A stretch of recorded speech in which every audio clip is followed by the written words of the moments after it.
Hello and welcome to our community empowerment training. Today it's part 3 of Stop the Judge Mania, how to be more kind to ourselves and stop negative self-talk.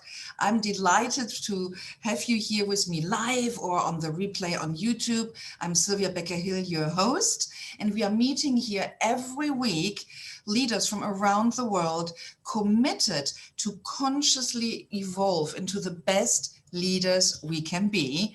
And we are committed to understand how the patriarchy, the culture we have grown up in and we are still living in and working in, how the patriarchy has shaped our thinking, feeling, and acting. And we are in the process here to dismantle, to understand the impact and to have more choices where we keep operating in a patriarchal operating style and where it's not sustainable, which sadly is often the case, to figure out new ways how to think, feel, and operate in the world so that we can be future fit leaders who together, men and women, create a world that works for everyone. I get goosebumps saying that because it's so close to my heart. This is why we meet here. This is why I do this here for free for all of you, because we are here in a movement. We are not the only positive movement in the world, but we are one of them. And it's important that we all come together, as the pandemic has functioned like a magnifying glass, showing us so clearly what's working and what's not working in leadership, in corporations, in government, in profit and not for-profit organizations. And I want to honor you. I want to honor you, and you, beloved viewer of the replay, for taking the time to show up here, because we are doing deep work, which always starts, this is one of our memes, with inner alignment with who we are first before we go into the world and start acting and shaping and changing the world. And we also like to start here when we meet with a mini alignment exercise. So everyone, and Marie, our engagement manager, and Linda, you already know it. So Stacy, for you, it might be new. It's really fun. Again, if you are driving, stay safe and just listen. As a general tip, if you want to create alignment or become present, or you are coming from a busy, slightly stressful place from the past in your day, hello and welcome, John. So happy to see you live here with us. We are just starting here to get into alignment. So the tip is, when you need alignment, when you need presencing, when you need to get out of stress, the key instrument for always doing that, whatever specific method you use, the key is literally your body. Because the body is in the here and now. But we, our mind, are often not connected with our body. So whatever kind of tool, method, from yoga, meditation, breath work, a certain ritual you like to use, do so. So here we do something fun for a few weeks till everyone knows it, and then I will switch it up and teach you something else. We do the funny 3, which starts with our hands. So I count 1, 2, 3, and those of you who know how to do it, we do it together, and the others, you just stumble along and follow us a bit later. So the first step is we clap 3 times, 1, 2, 3, and really sense what it does with you, because there are so many nerve endings in the palms of our hand. You already should feel like a little, like awakening up and coming together where you sit. Now we still work with the hands 3 times. We shake them out from the wrist. Please be gentle. 1, 2, 3, which literally cleans a bit of energy, whatever you came from in your day before, like you throw it away, you shake it out of your hands. The next step is a good one to balance out your 2 hemispheres. We cross our hands and tap 3 times on our shoulders. 1, 2, 3. And the next one is to raise our energy. We raise our arms and shake our arms to the sky 3 times. 1, 2, 3. And to come now back here into the core with our intention and to ground us, we lower our arms and we stomp with our feet, which I can't show you here with my camera. I hope you can sense it or hear it. We stomp 3 times with our feet parallel on the floor to ground us in the here and now. 1, 2, 3. So these are the funny 3. They are funny, right? And I make them funny. I don't make a big, spiritual, philosophical brouhaha about it. I just tested a ton of things. And because we are here global with a lot of different backgrounds, spiritually and religion and culturally, I wanted to have something which is fun, and hopefully no one is culturally offended, because there is no religious or spiritual background to what we just did. It's just fun. And hopefully with the number 3, you can remember it. Who of you, by a show of hands, feels now more grounded, more here, more present, more in the moment with their attention here in the call? Can I see a few hands, hopefully? Awesome. Well, that's the goal, right? If it doesn't work, you have to tell me, because then we will stop doing it. Anne-Marie will sometimes put links into our chat box. We have for our weekly meeting our one sheet. For some people, it's working less or more than for others. It's just a help for you to create a structure in your brain. And the frames are not boxes to narrow your thinking. You can always turn it around and have creative white blank space, which I love. Yet the frames is a structure to also hopefully start to rein me and my creativity a bit in. I need to learn to speak to you more following it, so it gets easier for you to fill it out, and also creates a container, literally, to contain my effervescent creative thinking brain, because my joy of you being here with me and my passion for the content, I could go on the whole day. So let's fill this one piece with today's the third part of Stopping the Judge Mania, with the focus on how to be more kind to ourselves, how to drop the self-talk. I go briefly because I want you to also understand that part 1 and part 2, how they are leading here today to part 3. If you have not been live with us, please watch them on the YouTube channel. It's youtube.com/ and then my name, Sylvia Becker-Hill, with the hyphen between Becker and Hill. And there you find in the Juicy Life Leader TV channel a special playlist with the CETs, Community Empowerment Training. I'm still doing here a bit of training for all of us here to get used to certain terms and names. So in session 1, we talked about important distinctions. Distinctions, I also repeat that because for me it was life-changing when I learned distinctions, and it's something we don't consciously use in our everyday life. A distinction is defining 2 or more different words, which by differentiating them, they have an awakening, aha, insight producing, awareness raising effect. So this is my definition. This is not something you find anywhere online, but this is why I love using to teach through distinctions, because we bubble. There are coming words out of our mouth the whole day long. And often we are not really aware what the power and impact of these words are.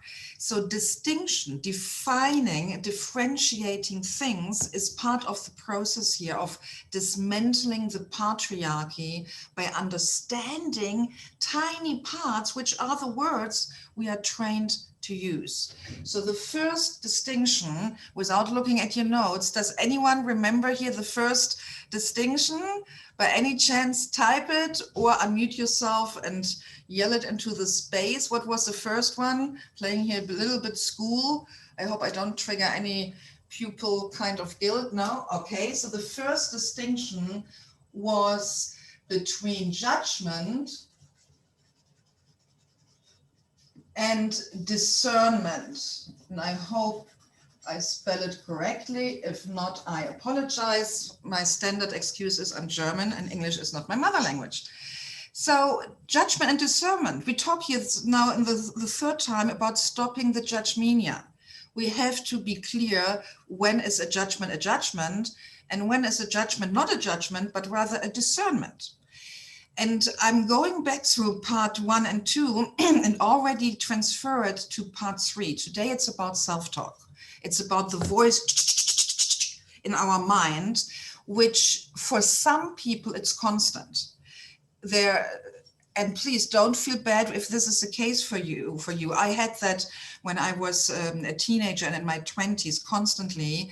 There is, I call it the monitoring voice or the commentator. Whatever you do, it's a bit like there's a voice as an entity walking beside you and is constantly commenting.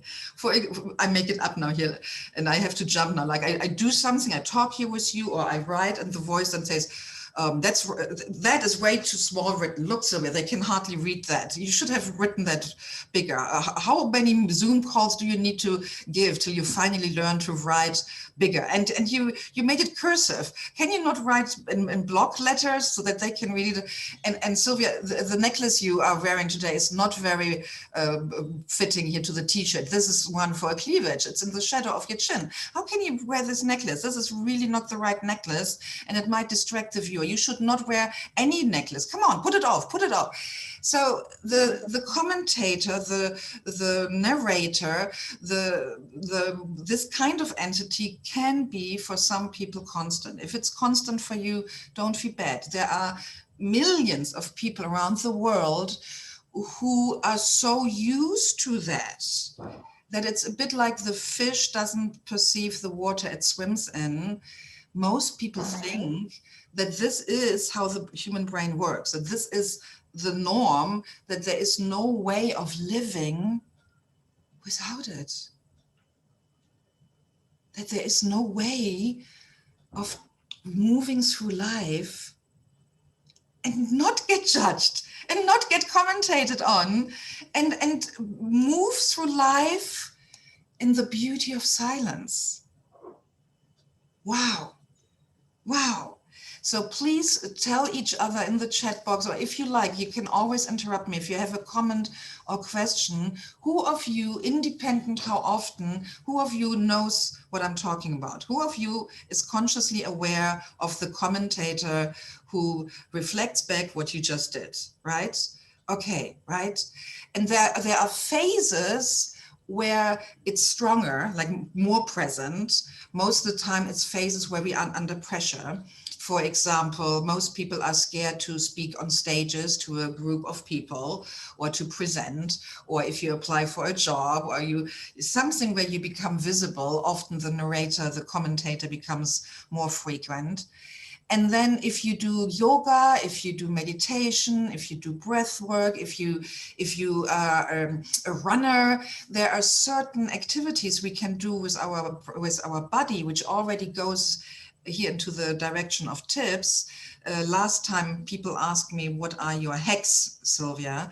Again, the body, using the body and any kind of body focused technology is a great hack. So I assume you all know the beauty of silence. Isn't that amazing? I mean, I just love consciously diving into the beauty of silence throughout the day. I'm 54, yes, 54. And I can say now my inner dialogue is very quiet. So I don't have this in constant chatter any longer since probably my late 20s. And when it's flaring up, it's hardly ever negative. It's more positive and encouraging. So the vision, the future I wish for everyone is that you can control the inner voice. You can choose, you can program it to be either judgmental negative or choose to make it positive. And you can also live with as much moving through silence, like how I like to call it, through the beauty of silence as much as you want. That's my vision for you. And I'm sharing you with here today a few of the tips. And please also accept, I can't teach you in an hour everything I have done in the last 25 years since I'm consciously working on that, obviously. And I also will give you other resources if you want to do some further research online. I already give you my two. Yes, Linda? I just wanted to make a comment. Is that like the loops that constantly run in your head? Is it the Yes. same thing? Yeah. I mean, when I say yes, I always invite everyone to be a researcher in your own brain. Obviously, I'm not a university professor who has done research with thousands of people. I have had over my lifetime maybe 2,000 clients and myself. So for most people, it has this effect of this looping, like this old vinyl disc where the needle is stuck because there's a scratch and the needle just goes round, the disc goes round and the needle can't jump over. And I can't confirm scientifically if it's for everyone around the whole wide world like this, but I assume it is. And so, and what I'm teaching you, and thank you for this input, Linda, because what I'm teaching you today is not only for the self-talk, so when the voice is reflecting back how you show up, it's in general, it could be also a worry thought. It could be a thought about something in your life. It could be about the pandemic. It could be about politics. It could be about your job, where a certain thought is stuck in this, what's the word for that? I don't know, crevice, roll, I don't know.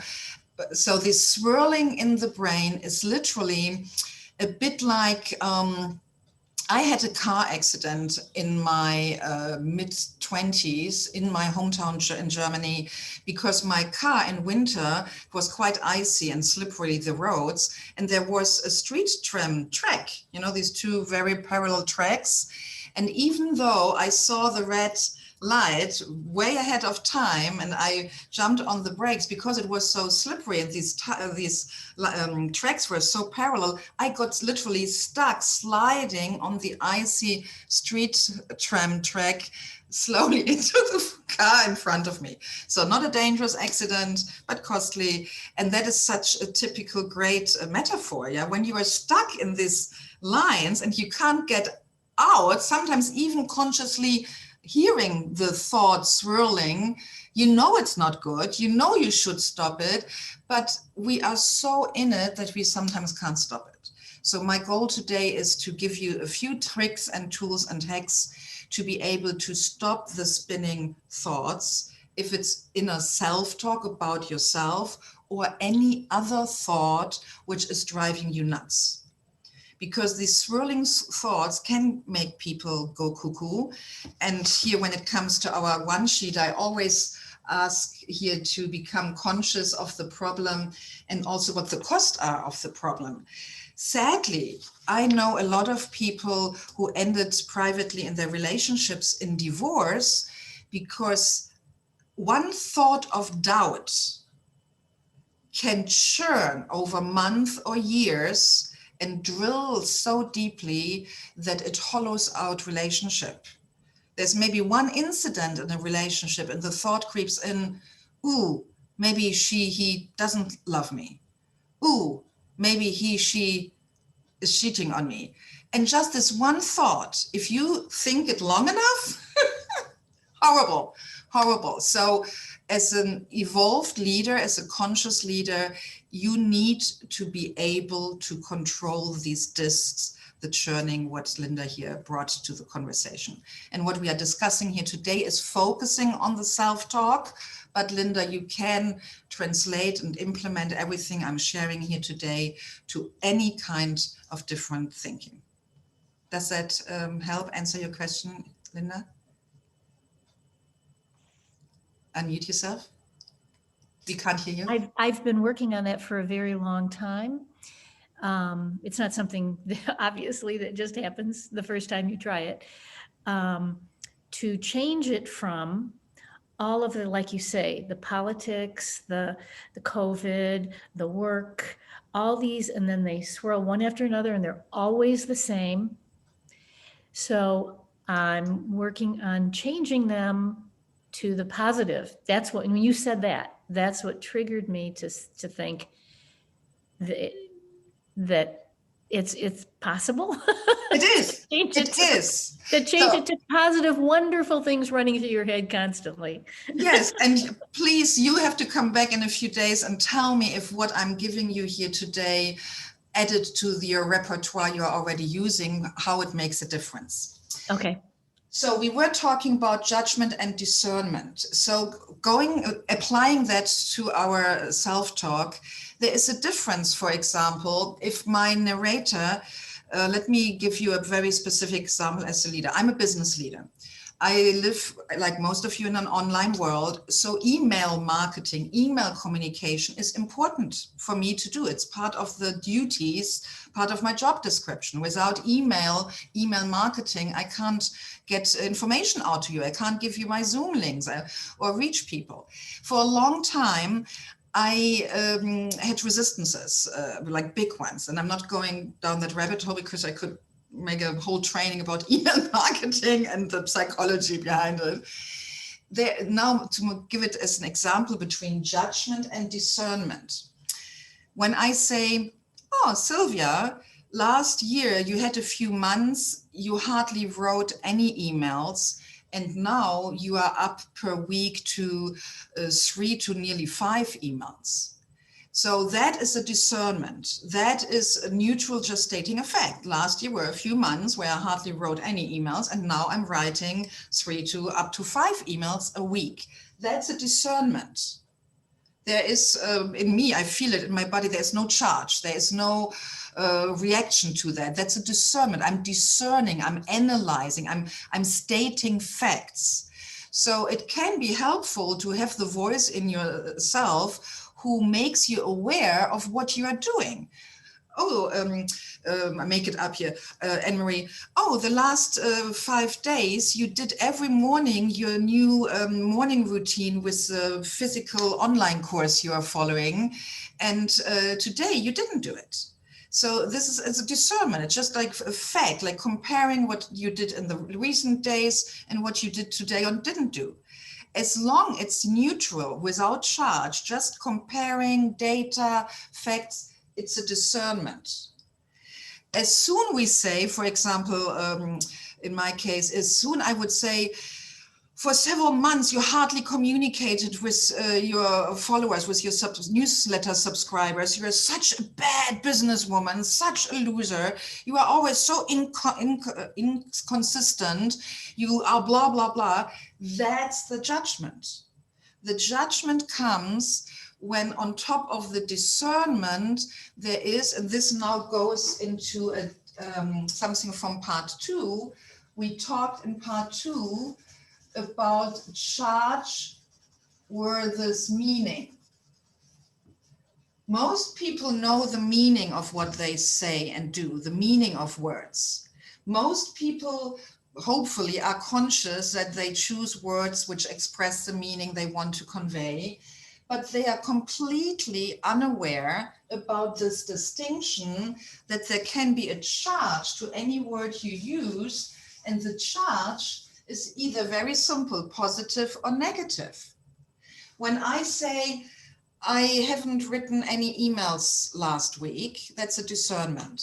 When I say, and that is proof that I'm a real loser in business because I can't be consistent with email marketing, then there is charge, there's a resistance, there's negative charge, which turns the meaning of writing emails or not into a negative judgment. It could also be if I discern, oh, I didn't write any email last week. The charge could be also positive when I say, and that was brilliant. You finally took a week off and honored your body's need for a real vacation. And you went into a retreat. Good for you, Sylvia. So wonderful. So judgment can also be positive judgment. And the question if a judgment is a positive or negative judgment comes from the charge. The charge we give to the meaning of what we said. And the meaning of things, obviously there are words which in itself have charge. And I want you, wherever you are, speak out now the words I'm giving you. And when you say them out loud, I want you to feel in your body how these words feel, because most words in itself are not neutral. For example, say the word love, love, Love. love. Say Love. the word love and feel the echo of the word in your body. Love, Love. love. Love. And now switch and say the word hate, hate, hate. And feel how your body reacts to the word. And I don't want you to leave with the word hate. So now let's choose the word chocolate. Say chocolate. Chocolate. Chocolate. Chocolate. Chocolate. Chocolate. Chocolate. And feel how this word feels in your body. Who was able to sense a difference in your body of charge of the different words? And who is willing to just briefly hear? John, I would love to hear your voice. Are you willing to tell us how different do these three words feel? Well, it's interesting. They definitely feel different. And as you were saying the words, when you said love, you said it softer. And when you said hate, there was kind of a anger, a disgust along to that word. And then chocolate, you said with a smile on your face, so you must like chocolate. So this is here already going now into the second distinction of part one, where we had the distinction between sender and receiver. Is receiver, I always mix up the order of I and E. That's so difficult for us Germans. Is that correct? I for the E or whatever. So what you just did, I was the sender of the words and you, John, were the receiver, and you were able to sense it through your hearing my charge as a sender. Completely correct. I love positive charge. I love love. I hate hate. And I'm addicted to chocolate. So words have in itself a charge, which that's not bad or good, it just is. And my intention is, with all this training here, again and again, I say it and repeat it constantly, is to make you more aware. Whatever you say, you can hardly say it without charge. Yes, John. I wanted to share with you, Mark Twain said, it's not a very creative person who can only spell one way. It's not, wow, that's deep. Say it again. It's not a very creative person who can only spell one way. Yeah. Yeah. So when you're spelling words, you're mentioning that maybe this isn't the right way. Mark Twain said, if it isn't, you're just more creative. Awesome. Thank you. So getting this all back here into our conversation about inner self-talk. When we talk to ourselves, what we discussed in part 1 and 2, and if you missed them, please don't just think now, oh, I got the summary. Go into the training, because these are deep topics. I believe just last week, the whole charge situation training can literally change your life in all areas. If this would be the only training you ever took from me. I know it from my own life and my clients that sometimes one distinction can open up your awareness to literally a whole new world. And that distinction between meaning and charge, for me personally, is one of those. And we discussed last week that our most powerful place to be as a leader is what one of my mentors in my late 20s, Harry Palmer, coined the wizard gate, which is where we are facing something and we are neutral. We have neither positive nor negative charge, and that is the most powerful spot. I will not focus on how to get there yet today, because it's a bigger topic, but I wanted you to be aware that last week's training is definitely one of those must watch. Yes, my dear Anne-Marie. Yeah, hi, Sylvia. So I just wanted to bring your attention to a few comments. Yes. And John was asking, and maybe you've already answered this question. John can nod or see if he wants more explanation, but he was asking if judgment is a make wrong. I'm not exactly sure what he means by a make wrong. Did you mean, is it necessarily negative? In which case, I think that's been answered. But what did you mean by is judgment make wrong? If I'm saying a should, you should do this, I should do this, then I think just inside of the word should, I've got some kind of make wrong going on. Very interesting. Maybe, John, and maybe not. I love this. So, Anne-Marie, hold what you want to say next, because I want to answer that, because that fits to our training today. Who of you has a lot of shoulds? If you hear a voice talking to you, you hear shoulds. Me too. The few, what I call negative self-talk I experience are when I haven't done something where my voice thinks I should have done it. Yeah, like you should have be more on time here. You should have talked less. You should blah, blah. So this is now our research question for the John Tensor research question. Is that a judgment which makes us wrong or not?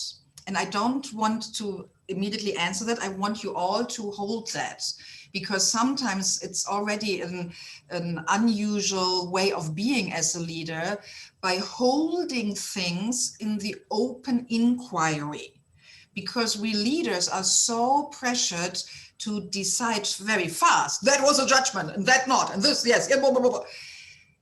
Slowing down and holding it open as an inquiry is already a huge step towards awareness.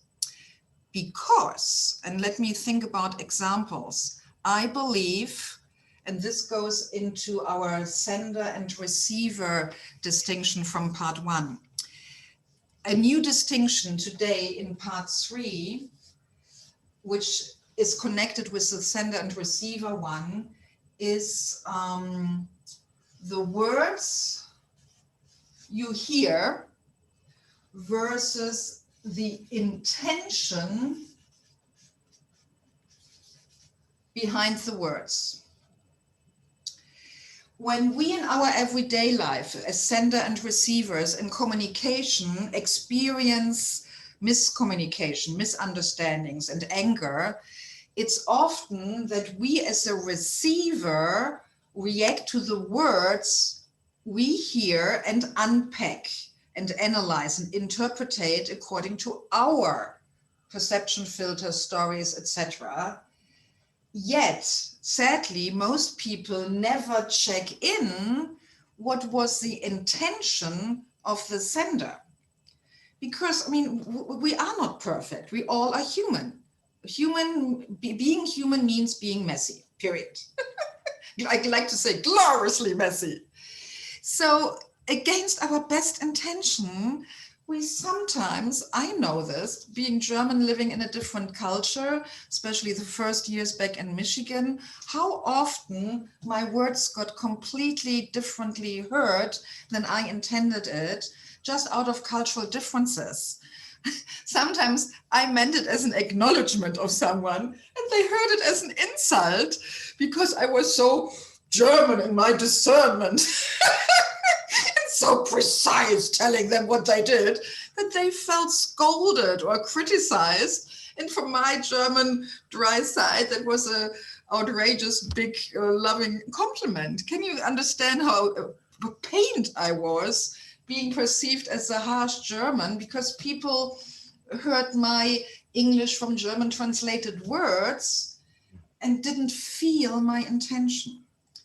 So, John, when we translate that, when we implement, not translate, when we implement that new distinction, words and intention, to our own self-talk, here, important for you, Linda, also with these churning thoughts of, you know, pandemic, politics, money,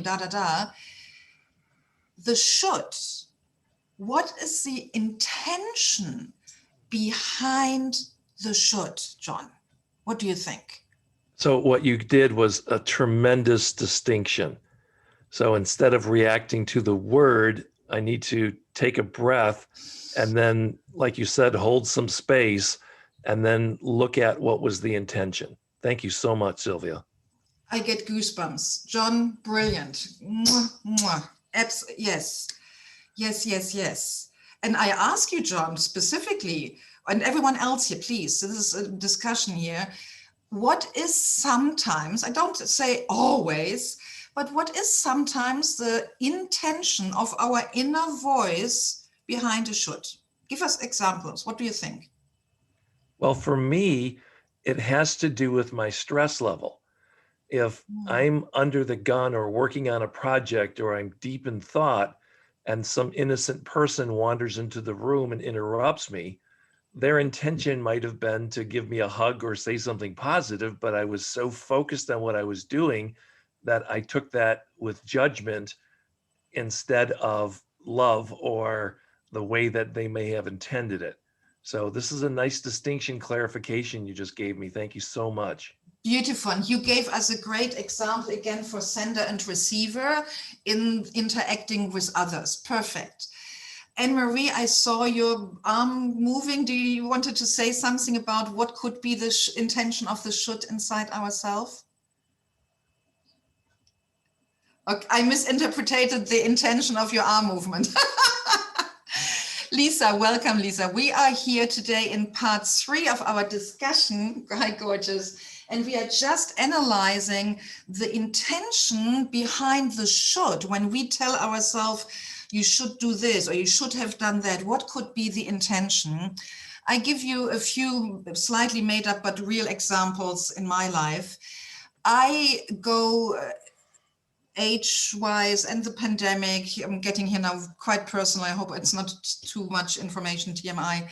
I have some body physical health challenges. I gained a lot of weight in the pandemic. And when it comes to weight and my health and fitness, that's the area where my inner voice has a lot of shoulds, especially when I, for example, a few nights ago, one of my sons made us all ice cream at, I don't know, 10 p.m. watching a movie, right?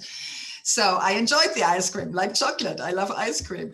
But immediately afterwards, sadly, I love eating, I love food, but I have in the moment a way too often loud voice who tells me about the should. Yeah, I should stop eating sugar. That's one I hear in the moment nearly every day, because I have some inflammation in my body and I know sugar is not good.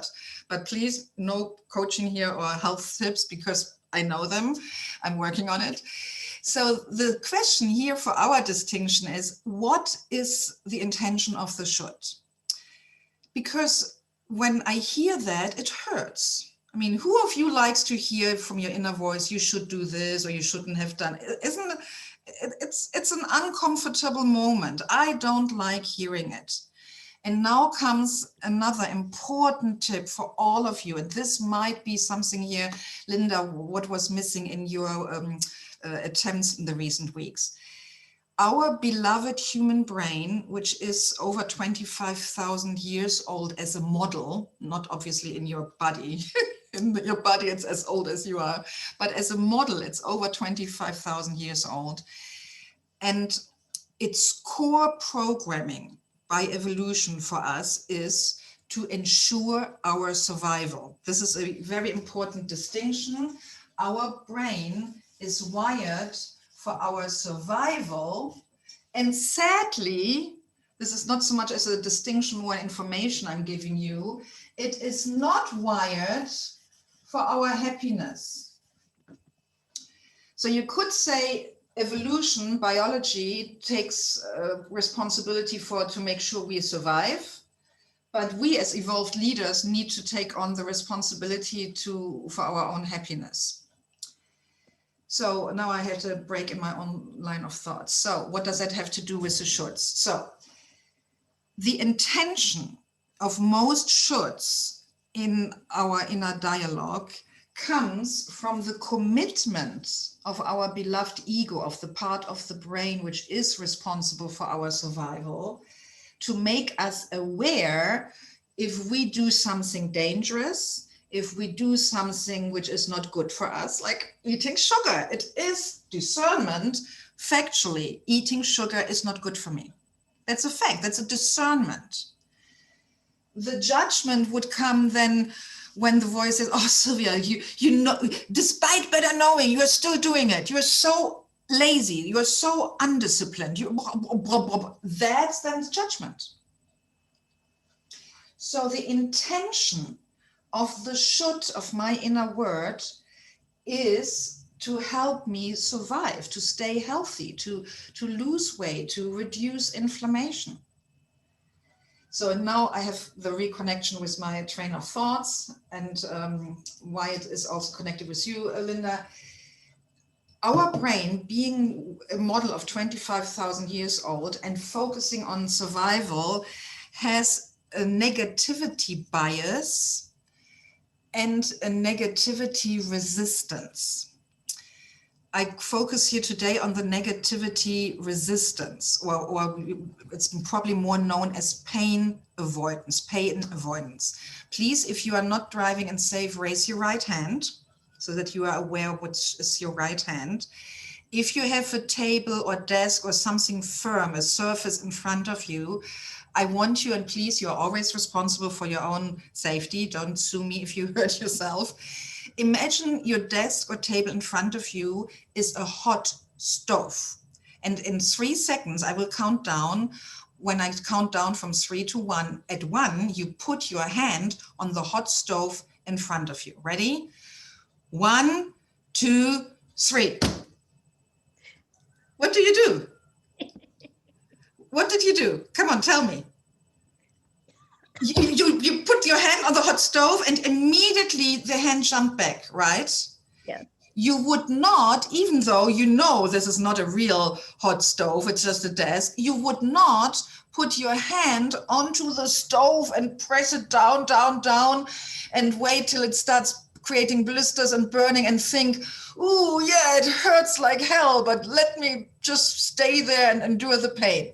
No one does that if you are, not a sadomaso or whatever, mentally disturbed person. So the brain is wired to avoid pain. That's a reflex. It's very important to understand. It's a reflex. Your reflex is to avoid pain. And now it comes. This is change management 101. When we are faced with something uncomfortable or painful, what will our brain do out of reflex? Avoid. Avoid. And now the famous sentence from change management, and I don't know who said it first. It's so brilliant. I sadly can't claim I said it first. What you resist, persist. I say it again. What you resist, persist. Da, da, da, da. This is change management 101. That's the core of change management. And this is not my words. You can't change what you don't love. So, and this is a tip for you, Linda, in your hard work in recent weeks to stop certain thoughts. When we try to stop inner dialogue, if I try to stop shooting myself about the sugar or on top of first avoiding that dialogue, not wanting to hear it, closing my ears, trying not to hear it, I can't stop it. I can't change it. Get goosebumps again. That means this is a core concept here. And this is for everything in your life. If you want to change a person in your team or in your family, you can't change them while avoiding them. And I know some people believe you can't even change other people, which I slightly disagree. I have experienced miracles when I change my perception of others, but this is another training, but just say it here. When I create inner alignment around a certain person and change my perception of them, oh my gosh, can they change quickly as well? And they do it themselves, but in the space I'm now giving them, which is different. So we are so connected. We are so connected. We have so much influence on each other. So I say, a bit provocative, you can change other people, and yet you can't change them if you don't love them.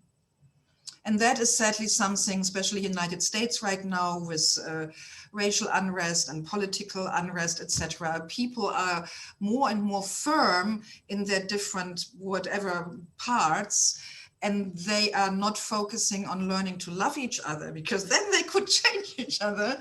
They are all avoiding each other. What you resist persists. Period. And that's not my wisdom, that's known in the whole realm of change management. So going back to our focus today, how can we stop or even positively turn around our inner mind chatter? The first one is, so step one is to stop and become aware of it, not be the fish like millions of people in the world in the water of their own inner mind chatter, not even being aware that you have it. So stop and be aware of it. And then the second one is to stay with it, to listen, to be with it, to not avoid it.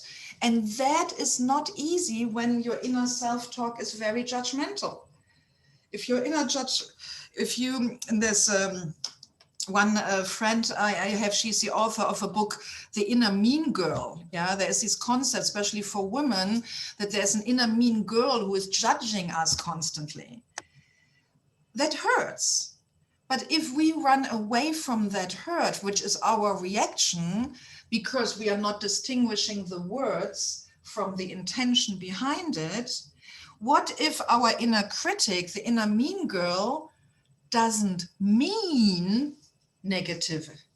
What if the intention comes from survival design of our brain, like the shoulds? I know my inner voice when it says, Sylvia, you shouldn't eat that ice cream. I mean, between you and me, I have sometimes late evening on the sofa watching TV, these grotesque inner dialogues, eating my ice cream, and then, Sylvia, you shouldn't eat that. This is not alternative, non-dairy, non-sugary ice cream. This is like the full, you should, come on, because I'm so enlightened. I know while you eat, you should have positive energies because you eat what you think. Yeah. So I tell my wife, stop up. I want to enjoy this, because when I eat something forbidden, minimum I want to enjoy it so that I don't add guilt to the knowledge that this is not good for me.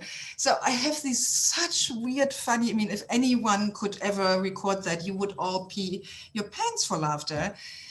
But the thing is, the inner voice, as mean as it can sound, even as brutal as it can sound, because sometimes, sadly, some of us grew up in an environment where we had brutal people around us. Could be parents, family members, or bullies at school. Some of us have internalized external voices when we were young. A judgment a father, a mother, a teacher, a peer, a pupil gave us. Like my father, who considered himself lazy and was so proud that I was developing after him, he very early on, without really any facts, I don't believe that he was lazy, because the poor man always had 2 sweet jobs because he had no education and couldn't make a lot of money. So I would not even consider him as lazy, but he had the self-identity of lazy. And because he loved me and wanted me to be like him, so he called me lazy very early on. For decades, I believed I'm lazy, till a friend of mine years ago, burst into laughter and nearly peed their pants in front of me and saying, Sylvia, this is such a joke. Can you please wake up and look how much you work to tell yourself you're lazy? It's just, she was just ridiculous. So my point is, we internalize these judgments, but then they are ours. Then they are in this, our voice. And independent, if the voice came from outside, that someone else had that judgment first, or you developed it, the intention of your inner voice is always, always good.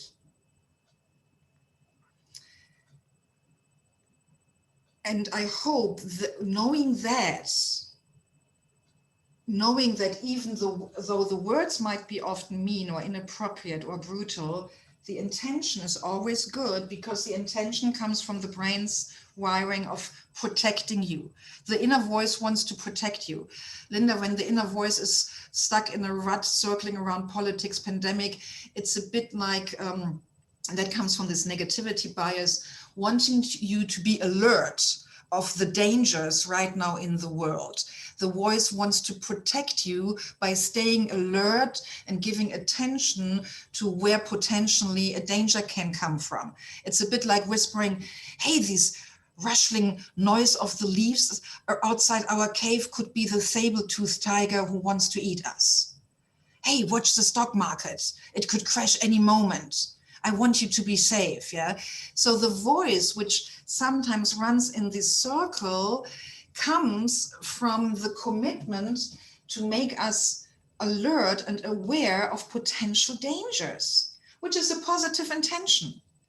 So the inner voice, as sometimes even disgusting it can sound word-wise, or even charge the tone. This is where most of the hurt comes, when we talk to ourselves in this kind of condescending tone, like, who do you think you can, convince here? Being an executive coach, ha, ha, ha, working with leaders around the world and can't even stop eating sugar. Who do you think you are? You are just a complete imposter, right? So this is mean.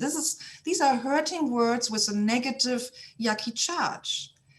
And yet, because I know after years of having studied and analyzed all that, the intention is good. That helps me not to run away from the voice. So we are still in the phase after stopping and becoming aware of the voice. Second one is to not run away, to face it, to listen. Now, when you don't run away, when you listen to it, you can have a conversation. You can make contact. And this is like with other people as well. Don't run away from your enemies if you want to get rid of them. Meet them. Meet your enemies and talk with them. Make a connection. Because now, not running away, making contact, we can literally negotiate. This is the next step, negotiate.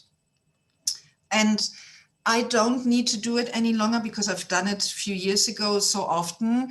Now I can just use my breath and breathe away negative words.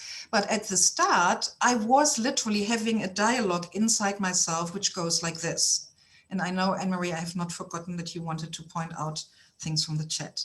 So the inner dialogue, when you want to negotiate from negative inner self-talk to positive, goes a bit like this. And I stereotype it and you make it in your own words. The first thing is literally to say, thank you, I hear you. Because when the inner voice is repeating itself, guess why it does that? It's a bit like a toddler. We are a toddler who is pulling on mommy's trousers. Mommy, mommy, mommy, mommy. What do toddlers want when they do that? They want to be heard. So if a voice is constantly churning in our heads, the voice does that because we are avoiding it and the voice doesn't feel heard. So the first sentence is, thank you, I hear you. So thank you, I hear you. This is a connection piece. This is already calming. I mean, if you, for a few days, all of you, just say that to your inner voice, I promise you, I don't know, it's always dangerous, but I make the promise, if you just do that with sincerity, thank you, I hear you, just that will calm down the voice and it will yell at you less often. And just do that for a few days. And then you could say, I know you mean well. I know you mean well. I know you mean well. Which is a layer, the stage of accepting that the intention is always good, even though the words suck or the charge sucks, but the words are always good. I know you mean well. And do that for a few days and watch and experience how already the voice will calm down, because finally, Lisa, John, and everyone is listening to me, finally. And then you can make a request. So, thank you, I hear you. I know you mean well. And you know what? Right now, I would love if you could tell me blah, blah, blah, and then you fill in the blank. So because the voice now is connected with you, feels heard, and it is wired in your brain. It is wired to be your servant. You are the leader. You are the leader. And by having a conscious dialogue with your inner dialogue, you are an evolved leader. You can use that servant. So you can say, thank you, I hear you. I know you mean well. And you know what? Right now, I could use your help by telling me da, da, da, da. And then you fill in the blank. So I'm right now working on finding that right programming to get out of my sugar addiction. I'm telling my voice now when it says, you shouldn't eat sugar. I tell my voice, thank you, I hear you. I know you mean well. You worry about my health. And you know what? Right now, you could empower me by reminding me, this is the thing I'm working on, I'm creating a beautiful vision board, reminding me on my vision for my body and my aging. For me, it's all about, I'm in this kind of transition in my life. I want to create a new paradigm of aging, because the patriarchal paradigm of aging, especially for women, is so unattractive and horrible. I don't want to age like that. So I'm creating a new paradigm of aging, and I'm programming my inner voice to empower me and support me by reminding me on my vision and not just judging me for being so undisciplined and still eating sugar, even though intellectually I know sugar is not good. So these are the steps, and welcome to everyone who's coming in here. I know in Europe you are yet in summertime, so we are meeting here today an hour later for all of you. So for those of you who were just here live witnessing these steps, before we go into some of the comments on the chat box, any questions to the change process, what we just here discussed? I need a bit of feedback so that I know how it landed. Lisa, my dear. Lisa, you unmuted yourself, right? Yeah. Yes, I did. So, and I definitely appreciate this. I'm not sure if you're using a form of the acceptance commitment theory, with this, but it sounds so familiar in therapy with the acceptance commitment theory. I have never heard about it, so. It cool. Really is. It's amazing. And it was Carl Jung who actually had the statement, Swiss psychologist. What I wanted to ask is, in the negotiation stage, yes, I noticed you being very kind to that inner voice because it's there to protect us. Is there ever a time when you're not as kind, when you're a little bit more firm and saying, thank you, I hear you? And would you ever then say, cancel? Sure. That's, for me, is an intuitive thing. So if the inner voice, because it comes often programmed from our early years in our life. Some people call it the ego or the inner child. I mean, there's lots of debates, depending which school of thought or therapy you would go into, there are different labels. But I like to treat it a bit like a young child, like a toddler.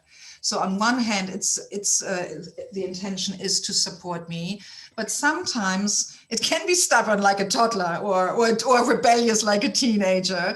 And then, hey, I am a mother. I know how it is. Sometimes we need to be firm. And the word cancel is a bit of a different method, but it's very powerful. And that is, for me, a bit more a ritualized approach. For example, in general, and this is for me about inner belief work, if you have negative beliefs popping up, which often are not even our own, which come from culture, environment, society, ancestors, family, religion, da-di-da, especially here gender-wise, yeah, a man has to be so-and-so and a woman has to be, there are so many dogmas around gender. So there I like to use the word like cancel and combine it with a so-called physical anchor, which is a body movement. So cancel could be, you know, like you wipe it off your screen, like whoosh, yeah, like cancel. Or, I mean, those of you who are trained in neurolinguistic programming, you can anchor things with anything. You can make secretly, when you have a lot of things coming up in team meetings and you don't want people get, you know, irritated by you making wiping movements and saying out loud cancel, you can have tiny anchors like touching your ear loop or scratching your nose. Yeah. So the key is you combine again and again, which creates an anchor in your brain, the word cancel, even if you don't say it out loud, with a body movement. Yeah. So when I make it here to make it visible, like cancel. Yeah. The thought comes up, whatever. At your age, you should have made more money. That is something I had for a few years. Yeah. At your age, you should have been more successful. Yeah. Cancel. Yeah, so this you can do, and that for me I use more for these kind of statements or beliefs when it's coming from something more the inner dialogue where I sense there's this kind of nurturing intention, like what Linda gave us as an example, where the disc is churning about keeping us alert about certain dangers, right? Or my example right now with my body, because sometimes the judgments are already so harsh. I want to change the whole energy of this whole process, the whole dialogue, into kindness. Because again, I believe that sadly we don't see this much in the world, because a lot of people, this patriarchy, if you want to change something, you have to break it. Sometimes people need to be broken. We have to break the resistance. We have to break this group. For me, this is the archetype of the warrior, of the fighter, and that is deeply rooted in the patriarchy. So this is not my commitment. My commitment is, if you receive my emails, I always end them with let love lead, period. And then I say always, period. Because I had people who pushed back on me, who said, let love lead? Oh, Sylvia, you are so naive. You are such a woo-woo pink optimist. Yeah? There are situations where you have to break the resistance, where you have to be strong, where you have to fight. Yes, there are situations. I mean, if someone would come up here on my garden with a gun and they're my children, I would fight that. Yeah. And yet, in general, for me, it's let love lead, period, always. So also in my inner dialogue, I choose, and this is up to you, I choose kindness over firmness.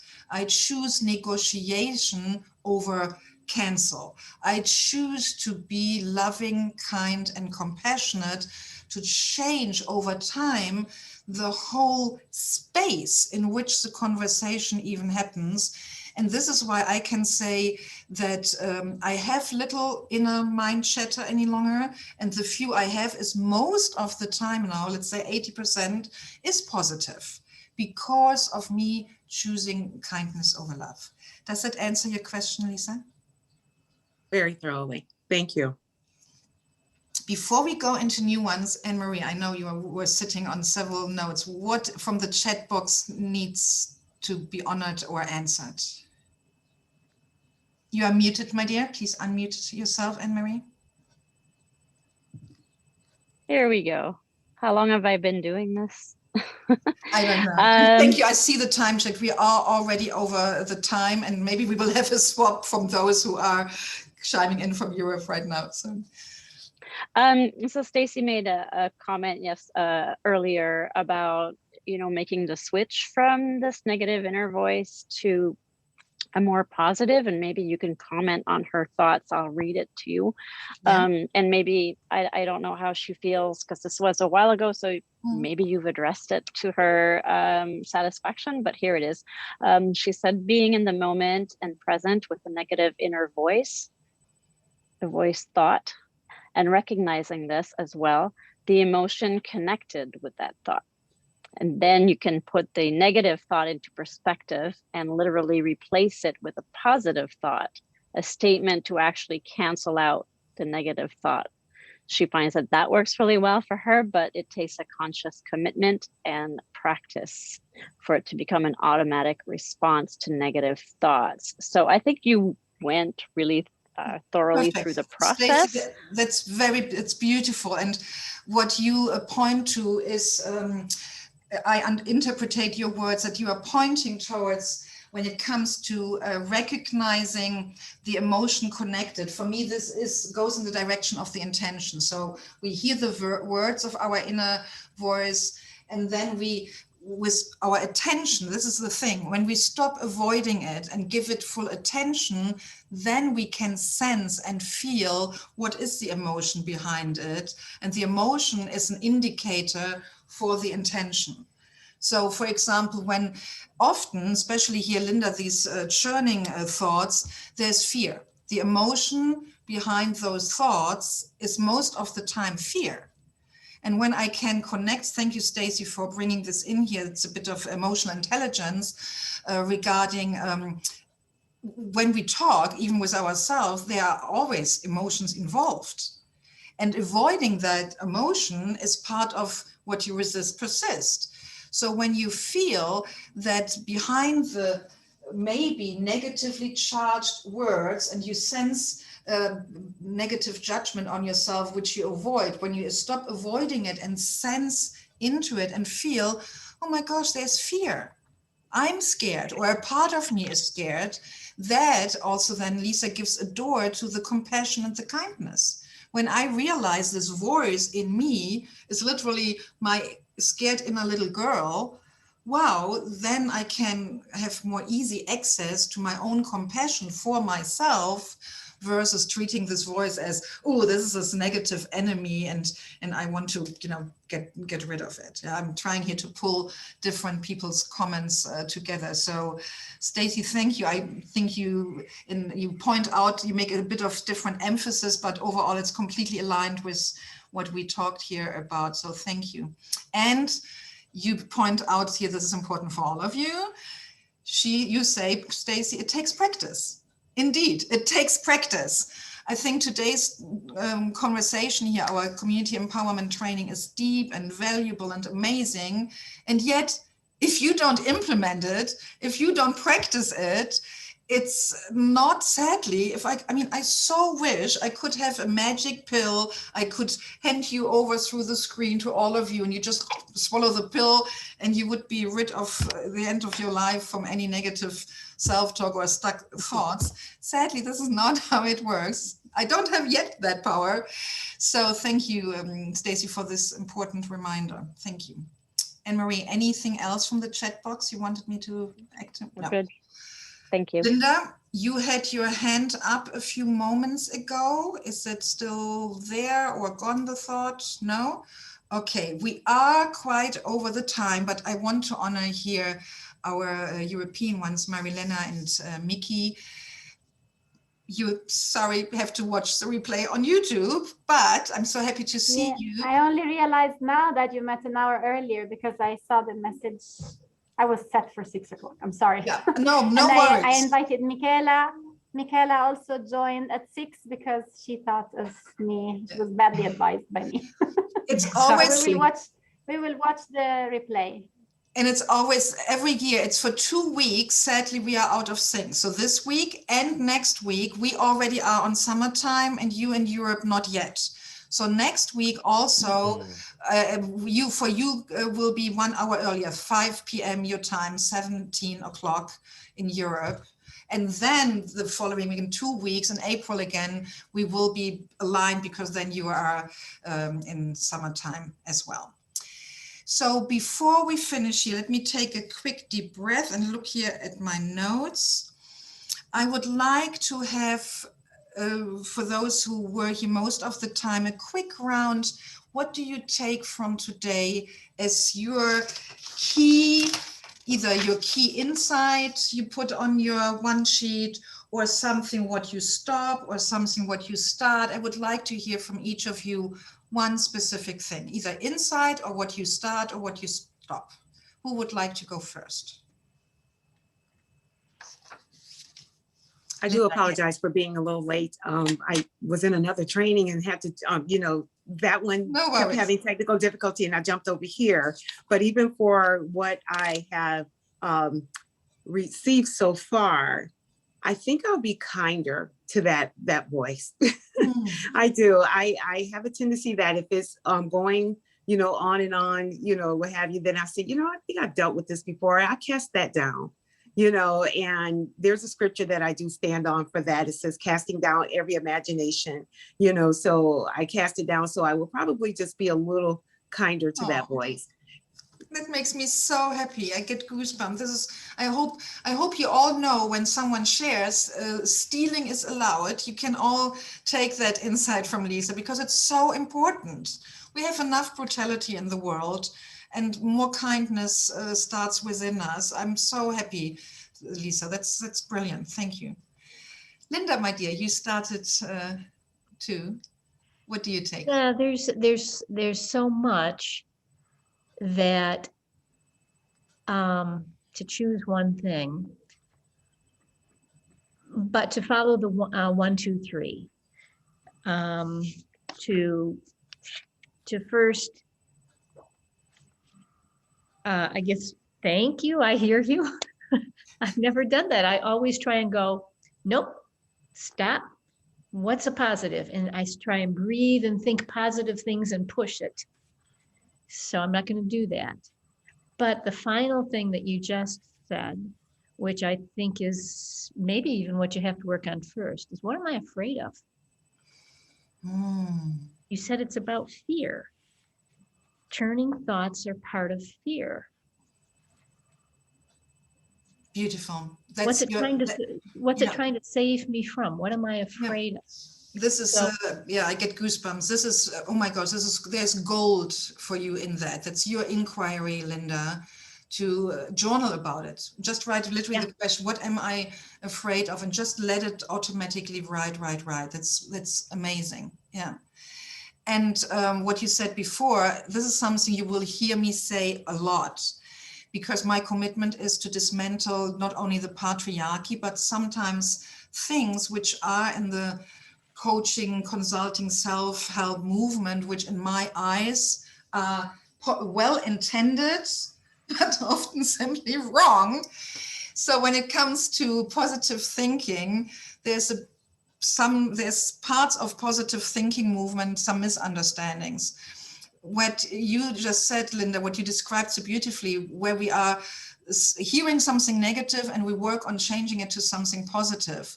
If we don't make a connection first, if we don't have the step, thank you, I hear you, it's a bit like, and this is now the ugly metaphor I love because I hope you will never forget it. Imagine I would have here on my hand a pile of dog poo, and now I have here a bottle of whipped cream. I'm shaking it. I cover the whole dog poo with gorgeous, white, pristine whipped cream. Guess what? The poo is still there. Stings through. And that is with a lot of techniques in the positive thinking movement. It's like the white whipped cream. They spray over dog poo. Sometimes it works if it's enough. If you have a mountain of whipped cream and a tiny dog poo pile, it might not sting through. But often you have to just stop, look down and acknowledge, oh, this is dog poo. Maybe I just clean it up, put on a glove and a shovel and take it away. So this is why these thank you, I hear you, as simple as it is, the magic step, because it creates connection. This is love. Let love lead, period. Always. We cannot change what we not love. And sorry, Linda, you triggered this comment. We are in the final round here to close. So, John, what are you taking today? I would have to say, Sylvia, without a doubt, I want to acknowledge you. I mean, you are on fire today. And you were available, you were hearing us powerfully, and you really made this session so valuable for all of us. My keepers, avoiding what doesn't work. I always thought that, okay, I know I need to acknowledge it, I need to change it. But your example with the dog poo is very powerful. Your example of coming from love, and your example for making a request. So what is here for me to learn? So what do you want to share with me? So, where I'm stuck, how can I get better? What do you have for me? I really like that, besides what everyone has been saying. Thank you. I hear you. And I really think that's phenomenal. Just acknowledging that emotion or that should or that intention, and then being with it, like you said, holding the space open for it. Today's session from start to finish was like A+. You should sell this for like $100,000. Did you all hear that? Thank you, John. Thank you. Thank you. And I'm launching on the 1st of April, my Juicy Life Leader Academy, where we go much deeper and in a different shape and form. So yes, yes, yes. Thank you. I hear you. I thank you. I take it. And John, excuse me, I have a homework especially for you, because today you are the only man here. I want more men joining us. Can you please bring some of your peers, yes, guys, dudes, boys? I will, I promise. Because we women here, we are amazing. And as you all know, we need more diversity and inclusion to literally dismantle the patriarchy and create a more sustainable, more healthy world that works for everyone. And for this, men and women need to come together. And because of my focus on women's empowerment in recent years, my email newsletter subscribers, my tribe, they are mainly women. I don't have so many men in my tribe, especially sadly on Facebook. I get a lot of requests from men nearly every day, but when they have no friends in comments, and sometimes I check out their profiles, I think their intentions are not aligned with why I should accept them. So I don't have enough men. So John, your homework, can you bring 3 gorgeous, interesting, and committed men to our, like just clone you. Okay? You're putting a lot of pressure on me. I'll bring 3 guys. I don't know if they'll be gorgeous.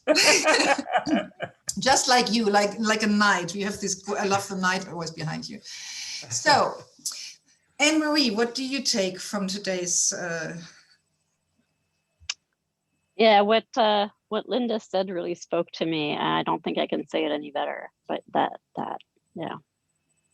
Beautiful. You can't change things if you're avoiding them and just trying to push them away. Yeah. Awesome. And I'm reading here what Stacy said here so beautiful.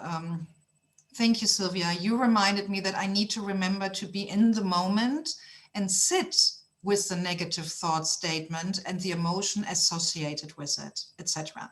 I have been allowing situations in life and thoughts get out of control. Oh, I hear you. Send you lots of love, because what you just shared, for so many, especially last year and the lockdown during the pandemic, the sense of out of control is a very human condition a lot of people are connected with. And what we are doing here, one side effect, I hope through the training I'm giving you here, is that you step back into your sense of being in control. Let's all take a deep breath.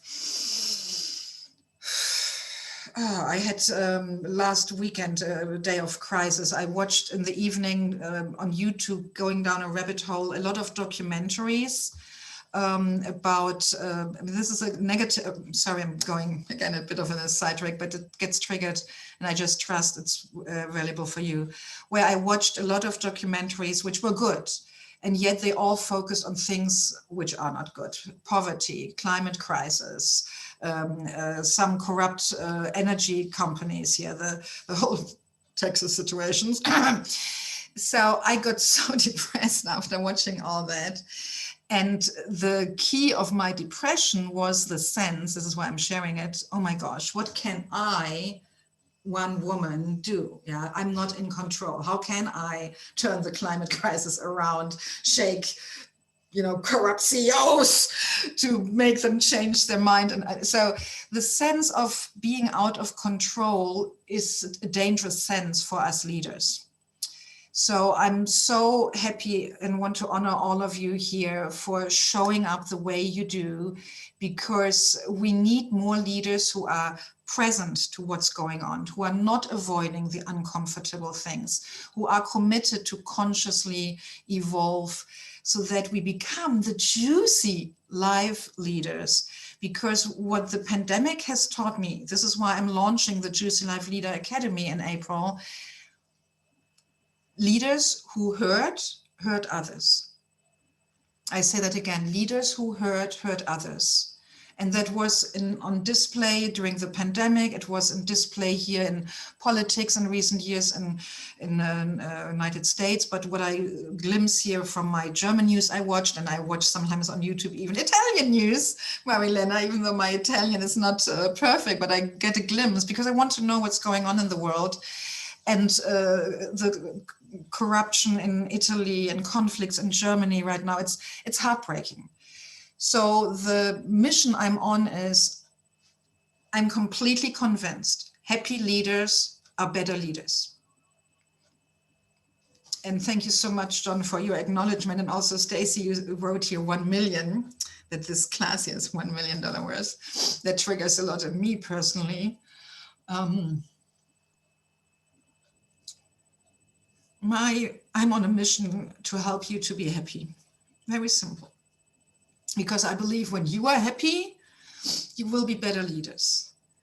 And for me, it's not naive when I say that heaven on earth is a real possibility and it's a real opportunity.